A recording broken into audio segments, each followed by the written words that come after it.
Hello student, स्वागत है आपका फिजिक्स विथ इलेक्ट्रॉनिक्स पाठशाला में। आज के इस लेक्चर में हम लोग क्लासिकल मैकेनिक्स का जो यूनिट सेकंड स्टार्ट किए थे उसका सेकंड टॉपिक पढ़ेंगे। फर्स्ट टॉपिक कल हम लोग देखे थे इंट्रोडक्शन टू लैग्रेंजियन इक्वेशन, लेकिन आज जो हम देखेंगे ये क्या होगा, लैग्रेंजियन इक्वेशन होगा। मतलब लैग्रेंजियन इक्वेशन को हम डिराइव करेंगे किससे, यूजिंग डी-एलम्बर्ट्स इक्वेशन या डी-एलम्बर्ट्स प्रिंसिपल। मतलब आज का जो टॉपिक हम पढ़ेंगे वो क्या पढ़ेंगे, लैग्रेंजियन इक्वेशन पढ़ेंगे और उसको कहाँ से निकाला जाएगा, डी-एलम्बर्ट्स इक्वेशन से निकाला जाएगा। उसको यूज करके तो आप फ्रॉम लिखिए यहाँ पे, चाहे यहाँ पे यूजिंग लिखिए। ओके, और आपसे रिक्वेस्ट है कि अगर आप अच्छे से समझना चाहते हैं, जो चीज़ मैं एक्सप्लेन कर रहा हूँ इन चीज़ों को आप अच्छे से समझना चाहते हैं तो आप एक एक लेक्चर को सीरीज वाइज देखिए। गारंटी के साथ कर रहा हूँ, अगर सीरीज वाइज मेरे लेक्चर को आप देखेंगे तो जो भी लेक्चर पढ़ाऊँगा एकदम आपके दिमाग में बैठ जाएगा। क्लियर? तो इस वजह से एक एक लेक्चर को देखते हुए आइए। सबका प्लेलिस्ट बनाकर डिस्क्रिप्शन बॉक्स में लिंक दे दिया गया है, तो आप सीरीज वाइज देखेंगे तो आप काफ़ी क्लासिकल मैकेनिक्स में या क्वांटम मैकेनिक्स में या फिर जो मैं आगे एटॉमिक एंड मॉलिक्यूलर स्पेक्ट्रा वाला और स्टैटिस्टिकल मैकेनिक्स ये सब जो पढ़ाऊंगा उसमें काफ़ी इंजॉय करेंगे। अदरवाइज ये सब चीज़ें आपको बोरिंग लगने वाली हैं। इस वजह से लेक्चर को सीरीज वाइज देखते हुए आइए। ठीक, अब देखिए कल जो हम लोग पढ़े थे इंट्रोडक्शन, उसको 2 मिनट में एक बार रिकॉल कर लेते हैं। तो देखिए कल हम लोग देखे थे कि अब तक जो हम मैकेनिक्स पढ़ते हुए आए हैं वो मैकेनिक्स क्या था, न्यूटोनियन मैकेनिक्स था। मतलब उस मैकेनिक्स का जब चर्चा करते थे तो तुरंत हम लोग के दिमाग में न्यूटन साहब के लॉ याद आते थे और उसको अप्लाई करके हम लोग क्या करते थे, इक्वेशन ऑफ मोशन सिस्टम के लिए लिखते थे। लेकिन जब सॉल्व किया जाता था उसको, तो उसमें कई सारी प्रॉब्लम आती थी। कई बार कॉम्प्लिकेटेड सिस्टम देता था तो डिफरेंट टाइप के उसमें फोर्स लगते थे, फोर्स ऑफ कंस्ट्रेंट वगैरह, फिर अप्लाइड फोर्स वगैरह लगते थे सिस्टम पे। तो कई बार ऐसा होता था कि हम फोर्स का डायरेक्शन नहीं सही बता पाते थे। कई बार ऐसा होता था कोई फोर्स ही छूट जाता था। जैसे मान लीजिए आप प्रॉब्लम सॉल्व कर रहे हैं, कहीं फ्रिक्शन फोर्स छूट गया, कहीं रजिस्टिव फोर्स छूट गया या रजिस्टेंस की वजह से ये सब फोर्स, तो क्या होता था, इक्वेशन ऑफ मोशन गलत हो जाता था और उस सिस्टम के बारे में हमें सही जानकारी नहीं मिल पाती थी। लेकिन लैग्रेंजियन साहब ने क्या किया, लैग्रेंजियन साहब ने कहा कि इसमें तो बहुत लोचा हो रहा है, फोर्स के डिफरेंट कंपोनेंट निकालिए, फिर नेट फोर्स का देखिए, फिर इक्वेशन ऑफ मोशन देखिए, तो ये तो बहुत डिफरेंट टाइप की चीज़ हो जा रही है, इसमें काफ़ी कठिनाई हो रही है। तो क्यों ना जो चीज़ हम फोर्स से कर रहे हैं अब उसको क्यों ना हम एनर्जी से करें। मतलब हम सिस्टम का काइनेटिक एनर्जी और पोटेंशियल एनर्जी देख लें और उससे क्या करें, चीज़ों को समझने का कोशिश करें, सिस्टम को डिफाइन करने की कोशिश करें। ठीक, इन शॉर्ट आप ये कह सकते हैं कि जो न्यूटन साहब थे वो फोर्स के लेके सिस्टम को डिफाइन करते थे और जो लैग्रेंजियन साहब हैं ये क्या करेंगे, एनर्जी को, सिस्टम के एनर्जी को लेके सिस्टम को डिफाइन करने का कोशिश करेंगे। एक लाइन में आप ये चीज़ समझ लीजिए। क्लियर? अब देखिए, और बाकी अगर डिटेल में देखना हो इंट्रोडक्शन तो आप मेरा वीडियो देखिए, तो उसमें एक एक चीज़ मैं बताया हूँ। अब देखिए हम लोग सबसे पहले हमको ये इक्वेशन डिराइव करने के पहले डी-एलम्बर्ट्स इक्वेशन का भी नॉलेज होना चाहिए। तो देखिए हम लोग डी-एलम्बर्ट्स इक्वेशन लास्ट टर्म पे देखे थे। डी-एलम्बर्ट्स इक्वेशन क्या था, summation I from 1 to n देखे थे। ये क्या था, F I minus P I dot था। ठीक, और यहाँ क्या था, virtual displacement del are I dot is equal to क्या था, 0 था। Del are I is equal to 0 था। ठीक, तो अब देखिए ये सब कोऑर्डिनेट क्या हैं, ये सब कोऑर्डिनेट क्या है, ये देखिए यहाँ पे हम लोग क्या यूज किए थे, ए यूज किए थे सफिक्स। तो आप चाहें तो ये यूज करिए ए, चाहे ए मत यूज करिए, उससे कोई फ़र्क नहीं पड़ेगा। क्योंकि अगर हम डी-एलम्बर्ट्स प्रिंसिपल की बात करेंगे तो ये मान लिया जाएगा कि जो इसमें लगने वाला फोर्स एफ आई है वो बस आपका अप्लाइड फोर्स है। क्योंकि डी-एलम्बर्ट्स प्रिंसिपल जो हम लोग डिराइव किए थे तो फोर्स ऑफ कंस्ट्रेंट क्या किए थे, फोर्स ऑफ कंस्ट्रेंट की वजह से जो सिस्टम पे लगने वाला, मतलब फोर्स ऑफ कंस्ट्रेंट की वजह से जो सिस्टम में नेट वर्क डन था वो क्या था, 0 मान लिए थे उसको। तो स्मॉल एफ आई क्या हो गया था, वो सब वहाँ से हटा दिए थे। तो बस हम लोग का क्या बचा था, अप्लाइड फोर्स बचा था। तो चाहे इसको एफ आई ए लिखिए चाहे एफ आई लिखिए, वो चीज़ क्या है, अंडरस्टूड है। आपको मन हो तो ये प्रीफिक्स में लगा दीजिए, नहीं तो ना लगाइए, तब भी क्या है, सही है। क्लियर? तो अब क्या किया लैग्रेंजियन साहब ने, इस दिए गए सिस्टम को क्या कर दिया, जनरलाइज कोऑर्डिनेट में क्या कर दिया, कन्वर्ट कर दिया और उसको सॉल्व कर दिया। यहीं से क्या हो गया, लैग्रेंजियन इक्वेशन मिल गया। बात समझिएगा, बस डी एलम्बर्ट्स साहब के प्रिंसिपल को पकड़ा, किसने?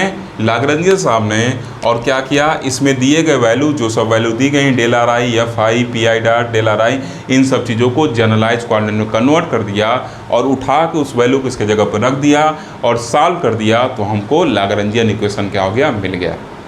क्लियर है?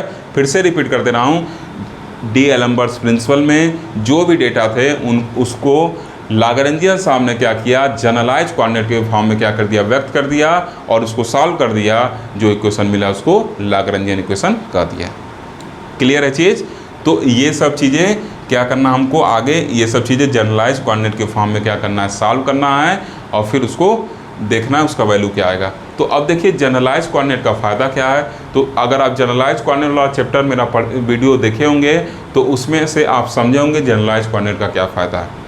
जो लोग डायरेक्ट ये वीडियो देख रहे हैं उनके लिए बता देता हूँ कि जनरलाइज कोऑर्डिनेट का ये फ़ायदा है कि जनरलाइज कोऑर्डिनेट में क्या होता है? फोर्स ऑफ कंस्ट्रेंट भी सम्मिलित हो जाता है, तो अलग से हमको उसको खोजना नहीं पड़ेगा। लेकिन अगर हम न्यूटन साहब को सॉल्व करें, न्यूटन साहब के हिसाब से सॉल्व करेंगे तो एक एक फोर्स ऑफ कंस्ट्रेंट वगैरह क्या करना पड़ता है? हमको देखना पड़ता है कि कौन किधर क्या एक्ट कर रहा है। तो उन सब कठिनाई से बचने के लिए डायरेक्ट जनरलाइज कोऑर्डिनेट यूज़ कर लेंगे। और जनरलाइज कोऑर्डिनेट क्या है? मिनिमम नंबर ऑफ कोऑर्डिनेट है, तो कोऑर्डिनेट भी क्या होता है? कम से कम हमको यूज करना पड़ता है। क्लियर है? तो ये जनरलाइज कोऑर्डिनेट का यूज करने का क्या फ़ायदा है कि इसमें फोर्स ऑफ कंस्ट्रेंट क्या है, क्या होता है? इसमें सम्मिलित होता है, अलग से उसकी बात करने की ज़रूरत हमको नहीं पड़ती है। लेकिन अगर न्यूटन साहब को सॉल्व करेंगे तो अलग से फोर्स ऑफ कंस्ट्रेंट का भी जिक्र करना पड़ता है। क्लियर है चीज़? तो आइए देखते हैं कि अब एग्ज़ाम में अगर पूछता है तो कैसे लिख कर आएंगे।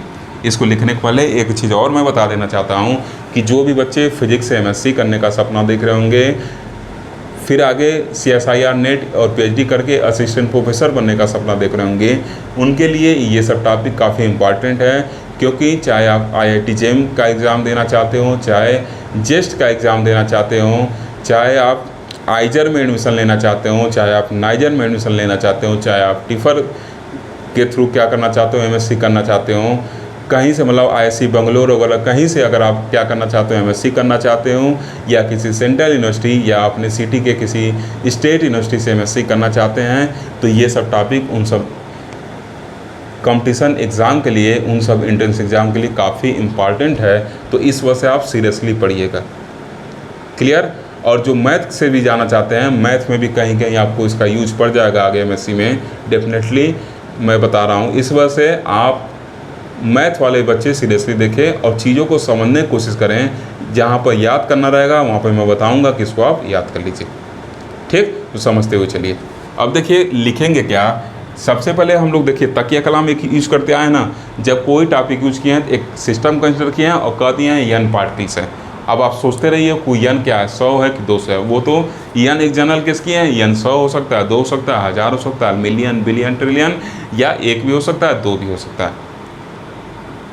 नंबर ऑफ पार्टिकल एक तो नहीं होगा, कम से कम 2 होगा। ठीक? तो 2 से लेके कुछ भी संख्या हो सकता है। ठीक? तो हम क्या कर देंगे, फर्स्ट लाइन वही लिखेंगे, consider a system with n particles, और क्या बता देंगे, जो पार्टिकल्स हैं वो at R1 R2 dot dot dot Rn पे हैं और हैविंग k होलोनॉमिक कांस्टेंट। मतलब जो सिस्टम है उसके जो n पार्टिकल हैं, ऐसे समझिएगा इस चीज़ को, एक सिस्टम हम कंसिडर कर रहे हैं। इस सिस्टम में क्या है, n नंबर्स ऑफ पार्टिकल है और हर एक पार्टिकल क्या है, ये x y z एक्सिस ऐसे पीछे बता चुके हैं।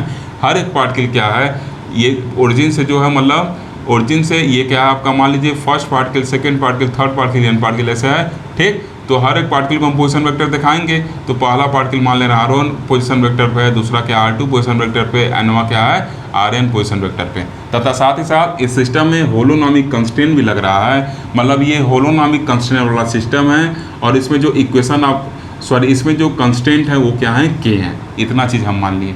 तो अब आपके दिमाग में ये चीज़ उठ रहा होगा, सर क्यों होलोनॉमिक कंस्ट्रेंट लिखे हैं, क्यों नॉन होलोनॉमिक कंस्ट्रेंट नहीं लिखे हैं।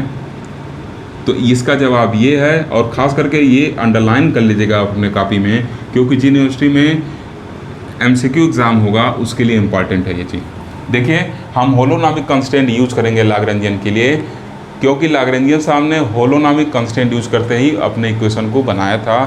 क्योंकि अगर हम नॉन होलोनॉमिक कंस्ट्रेंट यूज़ करें तो आपको पता है नॉन होलोनॉमिक कंस्ट्रेंट के केस में हम क्या कर सकते हैं, दिए गए फोर्स वगैरह को हम क्या कर सकते हैं, इक्वेशन के फॉर्म में लिख नहीं सकते हैं। लेकिन अगर यही आपका होलोनॉमिक कंस्टेंट है तो जो फोर्स ऑफ कंस्टेंट वगैरह है उसको हम इक्वेशन के फॉर्म में, मतलब जो कंस्टेंट का कंडीशन है उसको इक्वेशन के फॉर्म में लिख सकते हैं, किसमें, होलोनॉमिक कंस्टेंट में। लेकिन अगर नॉन होलोनॉमिक कंस्टेंट रहेगा तो वहाँ जो कंस्टेंट का कंडीशन है उन सब चीज़ को हम इक्वेशन के फॉर्म में नहीं लिख सकते हैं। तो इस वजह से हम क्या करते हैं, होलोनॉमिक कंस्टेंट को कंसिडर करते हैं। क्लियर। अब देखिए फिर क्या लिखेंगे, the system will have n equal to small n equal to 3n minus के जनरलाइज कोऑर्डिनेट। ये n क्या है, जनरलाइज कोऑर्डिनेट है। अब इसमें ये चीज़ मान लिया जाता है कि इसमें फोर्स ऑफ कंस्टेंट और 3n क्या है, डिग्री ऑफ फ्रीडम, ये सब क्या है इसमें क्या है, सम्मिलित है। तो ये अंडरस्टूड होता है कि जनरलाइज कोऑर्डिनेट की बात कर रहे हैं तो उसमें फोर्स ऑफ कंस्टेंट भी है, तो अलग से उसको कंसिडर करने की जरूरत नहीं है। यही जनरलाइज कोऑर्डिनेट को यूज करने का क्या है, फायदा है। क्लियर। अगर यही न्यूटन साहब का लॉ लिखते, न्यूटन साहब को फॉलो करते, तो देखिए FIA प्लस स्मॉल FI कर रहे थे अभी लास्ट टर्म पे हम, तो ये सब क्या था, डिसएडवांटेज था, अलग से कंस्टेंट फोर्स खोज रहे थे। लेकिन इसमें क्या है, जनरलाइज कोऑर्डिनेट में वो डायरेक्ट क्या होता है, उसमें क्या होता है, सम्मिलित होता है, अलग से हम उसका जिक्र नहीं करेंगे। ठीक। और लिख देंगे वो जो जनरलाइज कोऑर्डिनेट है Q1 Q2 dot dot dot, क्या Q1 है, ये इंटरनेशनल सिंबल है जनरलाइज कोऑर्डिनेट को रिप्रेजेंट करने का। क्या इंटरनेशनल सिंबल है, Q, स्मॉल q जो है ये इंटरनेशनल सिंबल है।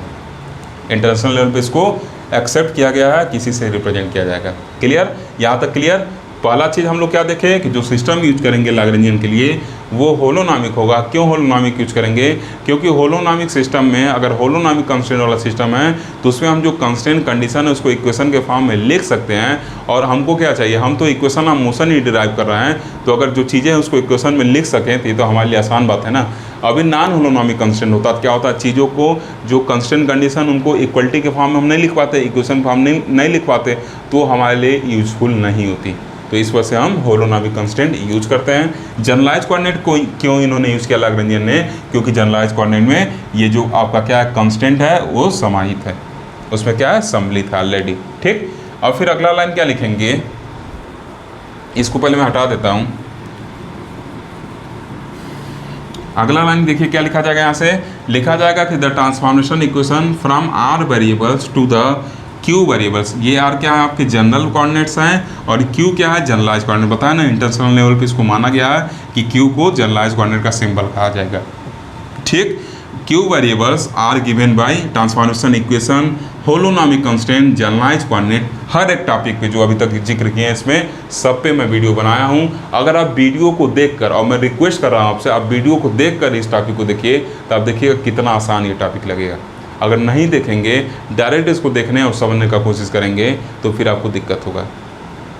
ठीक। इस वजह से देख के देखिए, यही नहीं होगा आधा घंटा एक्स्ट्रा लगेगा, लेकिन चीज़ों को समझेंगे, सीखेंगे। और हर एक वीडियो मैं कोशिश करता हूँ ऐसा बनाऊँ कि आप चीज़ों को अच्छे से सीखें, एकदम ग्राउंड लेवल पे जाके वीडियो बनाता हूँ। जितना क्षमता है उस क्षमता का पूरा यूज करता हूँ कि अच्छे से एक्सप्लेन करूँ। ठीक। और अगर आपका फीडबैक अच्छा रहा तो देखिएगा फ्यूचर में और अच्छा एक्सप्लेनेशन आपको देखने को मिलेगा। ठीक। अब देखिए यहाँ से क्या करेंगे, ट्रांसफॉर्मेशन इक्वेशन यूज करेंगे।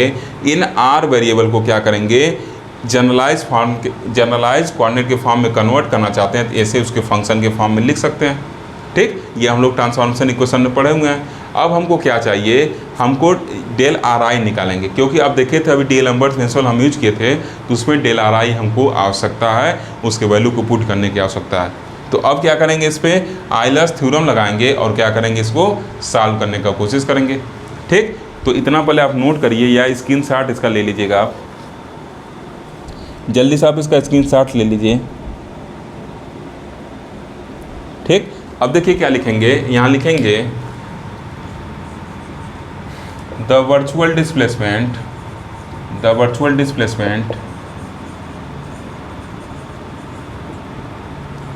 Del RI is given by, इसको कैसे दिया जाएगा इसको देख लेते हैं कि कैसे हम वर्चुअल डिस्प्लेसमेंट को लिखेंगे। तो देखिए क्या करेंगे, इसमें आइलर्स थ्योरम यूज करेंगे जो पीछे हम लोग यूज किए हैं। इधर क्या लिख देंगे, डेल RI वेक्टर, और ये क्या हो जाएगा आपका करली RI ओवर करली Q1, और ये क्या हो जाएगा डेल Q1। पीछे हम लोग ये सब चीज़ लिख चुके हैं, तो इस वजह से आप उनको जरूर देख के तब ये टॉपिक देखिए। ठीक, उन लेक्चर को आप जरूर देखिए, तभी समझेंगे, उस सब में ये बताया गया लिखने के लिए। फिर क्या लिखेंगे, curly are I over curly Q2, और क्या हो जाएगा ये डेल Q2 हो जाएगा। आई थिंक आप समझ रहे होंगे, मैथ के स्टूडेंट हैं। ठीक, बीच में हम कहीं ये QJ क्वांटिटी मान ले रहे हैं, और क्या लिख देंगे, कर्ली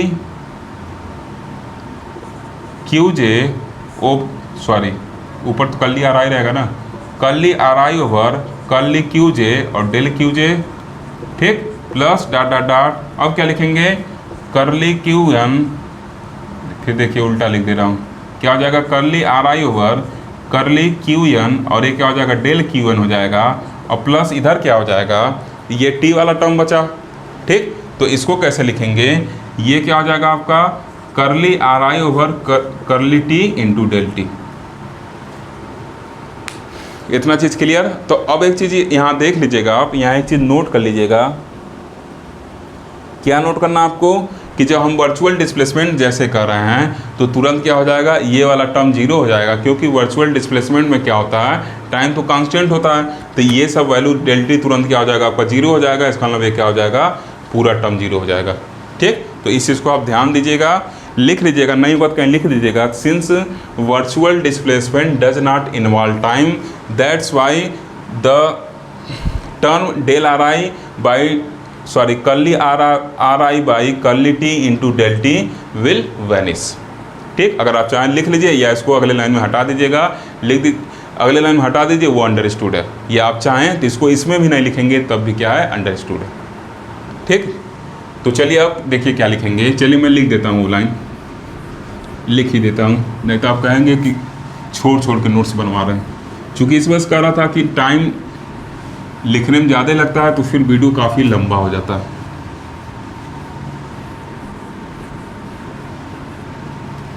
देखिए इसके नीचे आप लिखेंगे, इसके नीचे लिखेंगे, since virtual displacement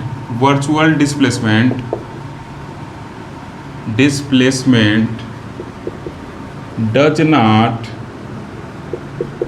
involve time, therefore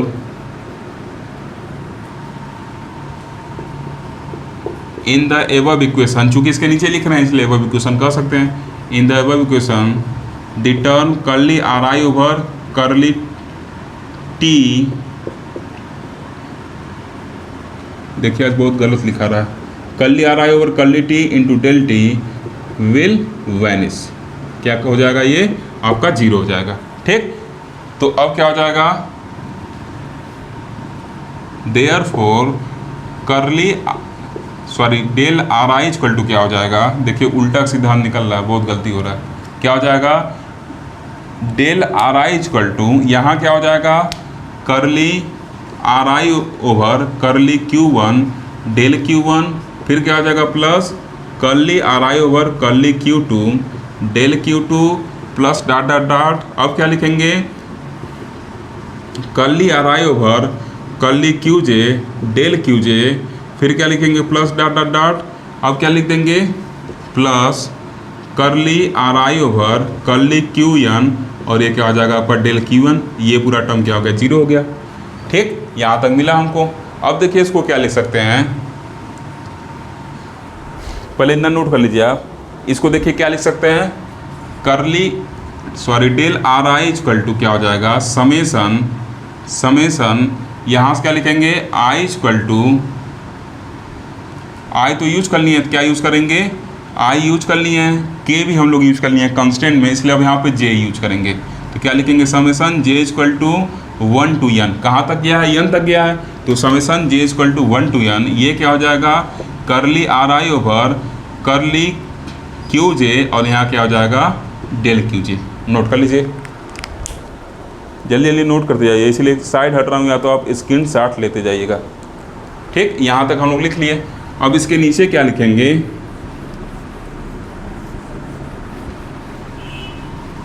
इसको मैं इक्वेशन नंबर फर्स्ट का देता हूँ।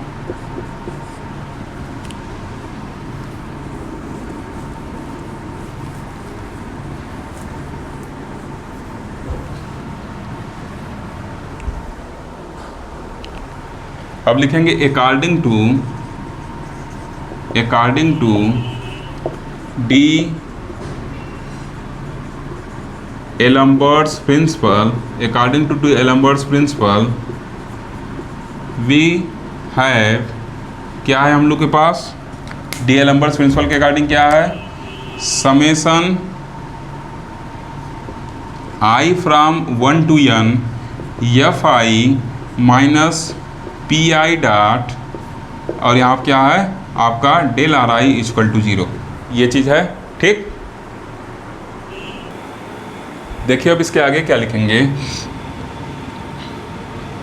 ये क्वेश्चन हम लिखे थे, अब इसको क्या कर दिए, समेशन लगा के अलग अलग लिख दिए, तो अब इसको एक इक्वल का साइन लगा सकते हैं। अगर इसको ब्रेक करेंगे तो क्या होगा, एक बार summation F I del are I इसके साथ आएगा, फिर माइनस समेशन, ये समेशन का value P I dot del are I एक साथ आएगा इक्वल टू 0। तो अगर हम चाहें तो इस माइनस वाले टर्म को राइट हैंड साइड में भेज सकते हैं, तो इसको क्या कर दिए, राइट हैंड साइड में भेज दिए। ठीक, और इसको इक्वेशन नंबर 2 कर दिए।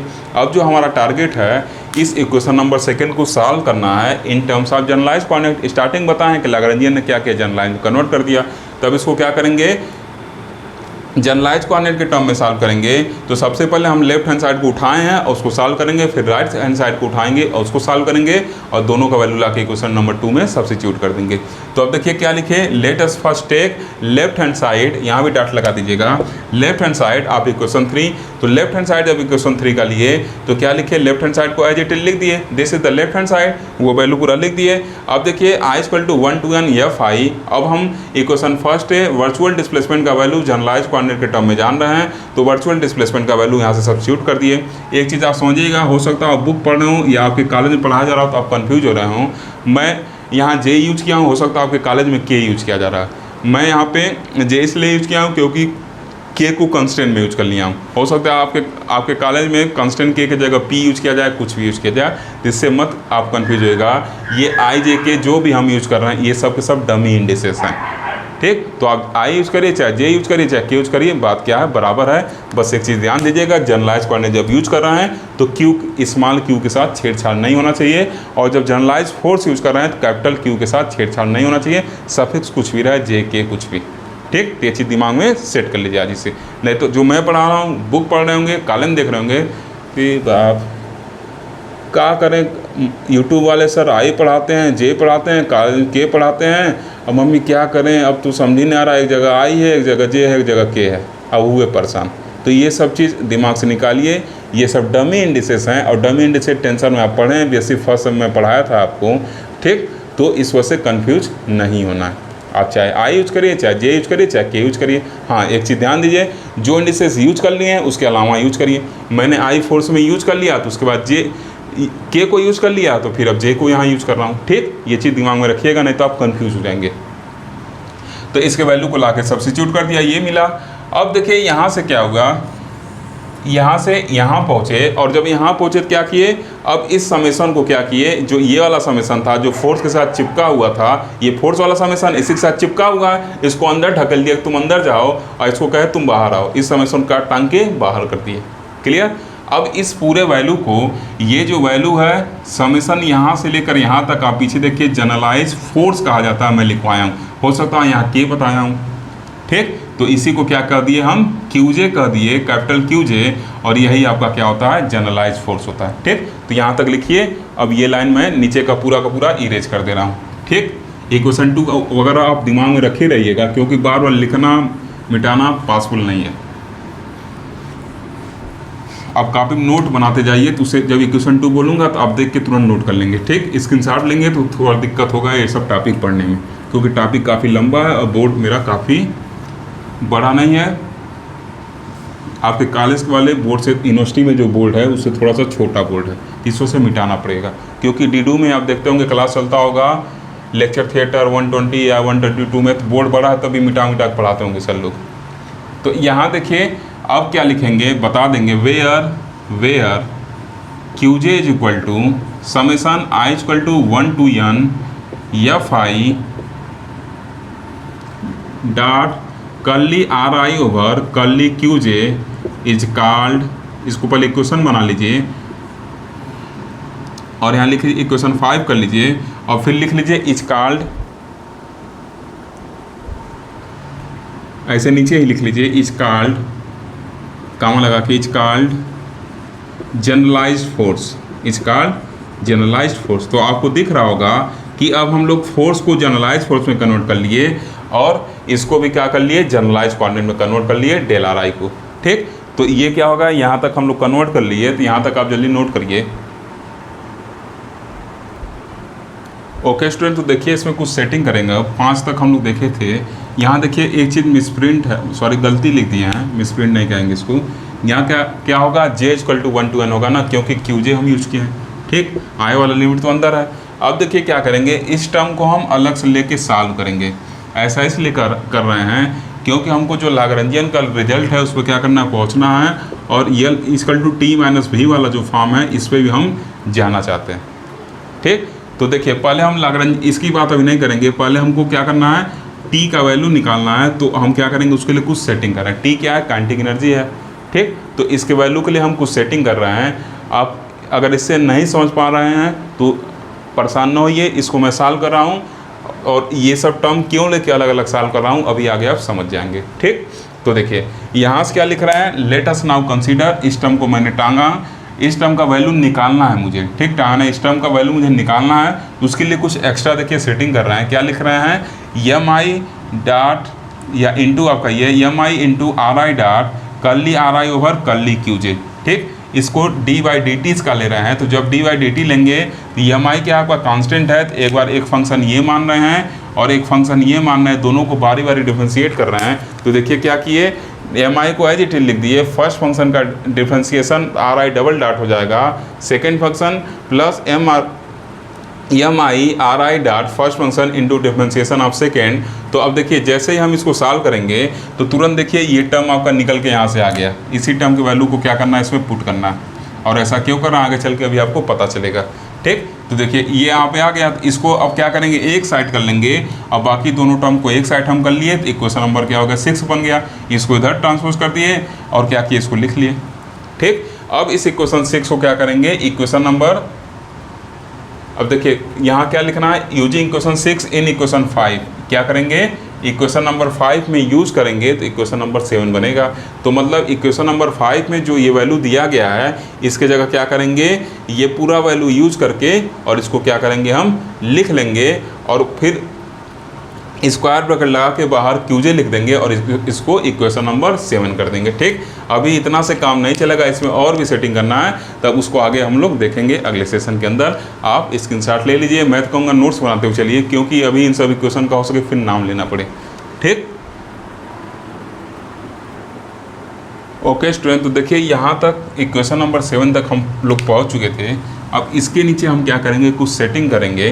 तो देखिए अब क्या किए, जो हम इसमें ये वैल्यू है curly ri over curly qj, और जो ri डॉट है उसके जगह एक नया वैल्यू पुट करना चाहते हैं, उसके वजह से हम क्या कर रहे हैं, कुछ इसमें सेटिंग कर रहे हैं। तो इसके आगे क्या लिखेंगे, नाउ vi को हम क्या लिख सकते हैं, dri/dt। ठीक, ये पीछे भी हम लोग vi की जगह ये सब टर्म यूज किए थे, तो मैं वहाँ समझाया नहीं हूँ, मैं ये मान के नहीं समझाया हूँ कि आप समझ रहे होंगे उन सब चीज़ को। तो dri/dt, और इसका मतलब क्या हो गया, जो vi होगा ये क्या होगा, ri डॉट के बराबर लिख सकते हैं। ri का एक टाइम डेरिवेटिव है तो ri डॉट लिख सकते हैं। और उसी तरीके से curly ri over curly qj को क्या लिख सकते हैं, अगर हम इन दोनों का क्या करें, डिफ्रेंशिएट कर दे टाइम के रिस्पेक्ट में, तो क्या हो जाएगा, ri डॉट हो जाएगा और ये qj डॉट हो जाएगा।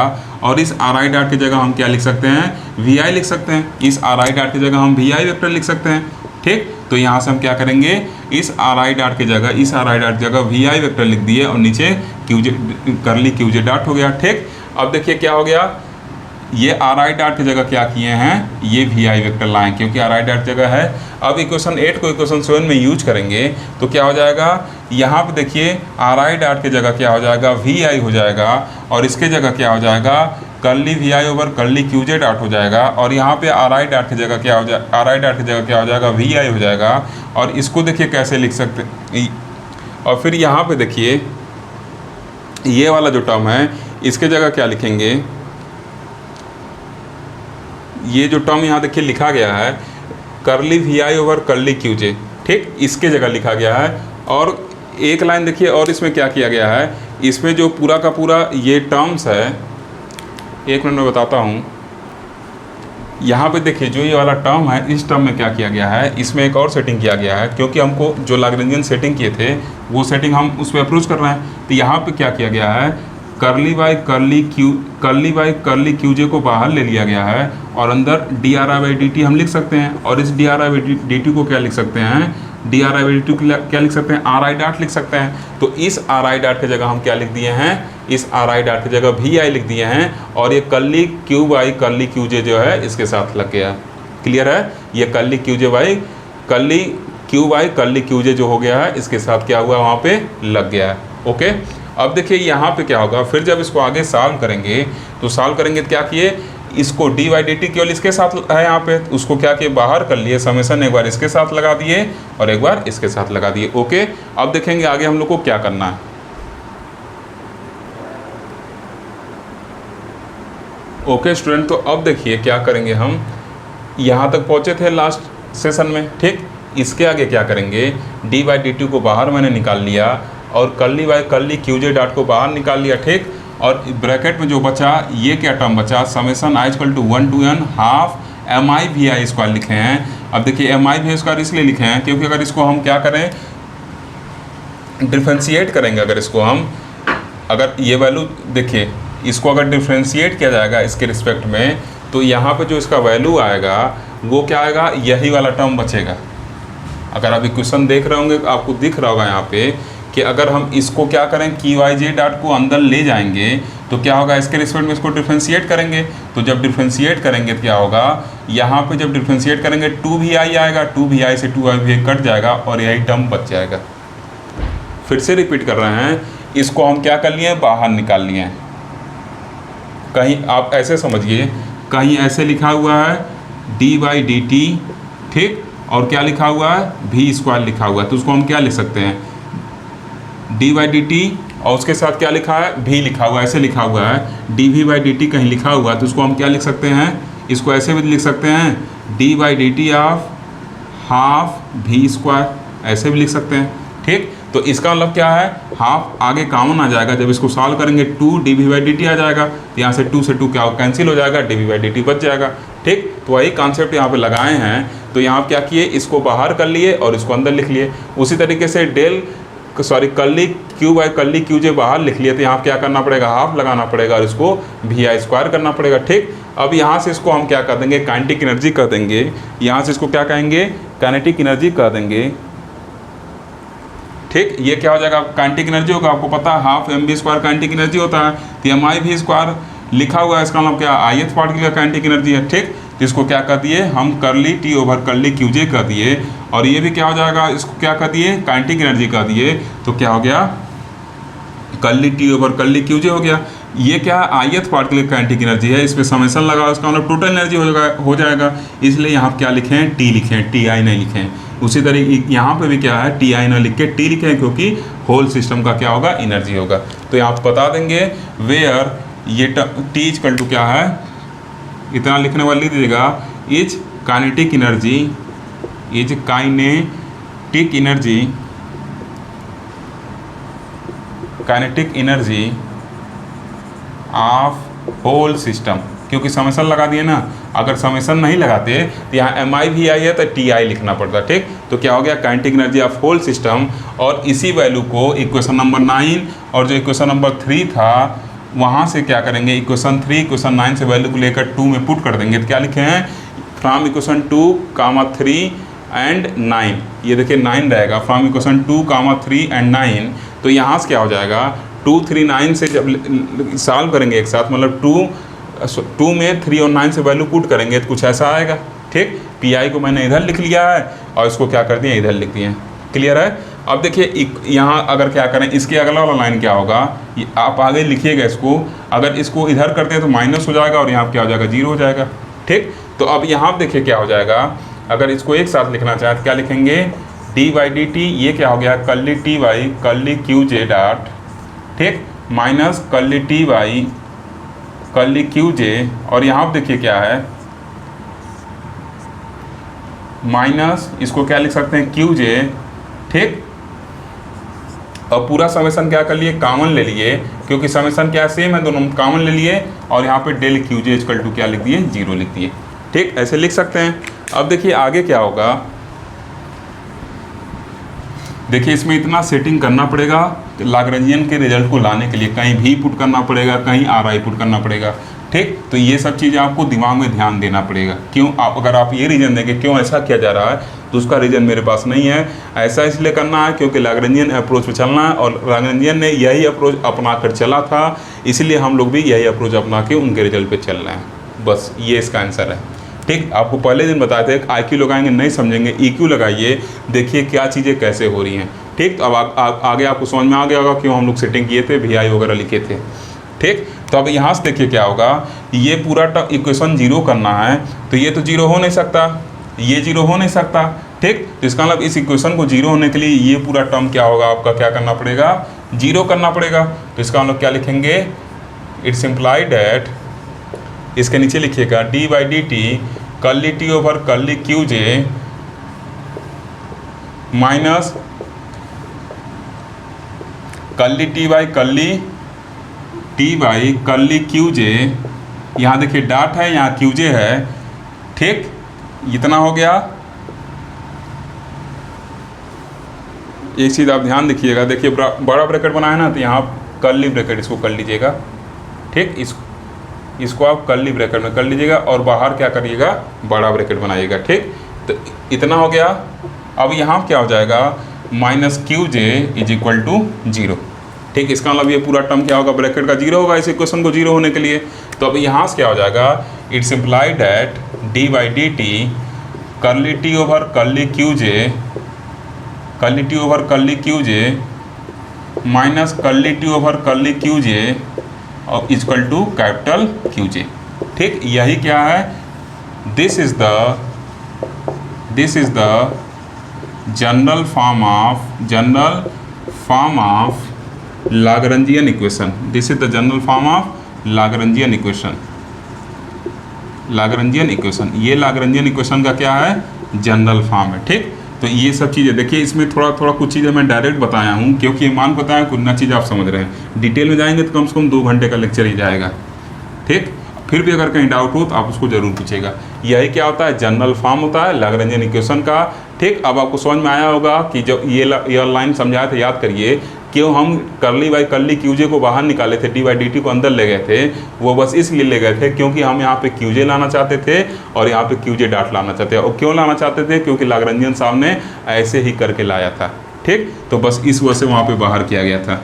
ठीक, और क्यों हम चीज़ों को क्यों हम क्या किए, VI इक्वल टू क्या किए, ये dRi/dt, जहाँ dRi/dt लिखे RI डॉट लिखे और RI डॉट की जगह हम VI क्यों यूज किए, क्योंकि हमको काइनेटिक एनर्जी पर पहुँचना था। क्लियर, तो ये क्या है, आपका जनरल फॉर्म है इसका लाग्रेंजियन इक्वेशन का, जो डी-एलेम्बर्ट प्रिंसिपल को यूज करके हम लोग निकाले हैं। तथा अब हम लोग इसी लाग्रेंजियन इक्वेशन को पढ़ेंगे कंजर्वेटिव और नॉन कंजर्वेटिव सिस्टम के लिए। अगर आपको लेक्चर अच्छा लगे तो वीडियो को लाइक करिए, शेयर करिए तथा चैनल को सब्सक्राइब करिए। Thank you for watching.